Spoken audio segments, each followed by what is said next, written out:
Video বানাচ্ছি অথচ camera ভালো নয়, ক্যামেরা ধরে দেওয়ার লোক নেই, তাও বানাচ্ছি বন্ধুরা, কেননা ভালো লাগে তাই।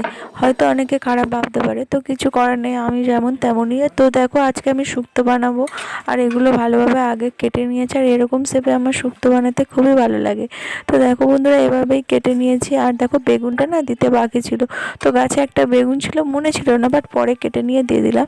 আর দেখো পাঁচ ফোড়ন শুক্তোতে দিতে আমার খুবই ভালো লাগে, আর না থাকলে তো জিরেও দেওয়া যেতে পারে, যেমনই করে আমি যেভাবে করি। তো তেলের ওপরেই দিয়ে দিয়েছি, যেহেতু এটা নিরামিষ, শুক্তো জেনারেলি নিরামিষই হয়। তো আরেকটা কথা বলি বন্ধুরা, গ্যাস আর উনান এই দুটোতেই আমি রান্না করি। আর হয়তো আমার এটা সাজানো না, তবুও আমার কাছে এটা গুছানো সাজানো, সব কিছুই নিয়ে যে যেখানে থাকে সে সেটাই কমফোর্টেবল মনে করে, আর আমিও আমার এই রান্নাঘরটাকে কমফোর্টেবল মনে করি। তো এইভাবে দেখো আমার শুক্তো রান্না করা হয়ে গেছে, আর এই শুক্তোটা সত্যিই খেতে খুবই ভালো হয়েছিল।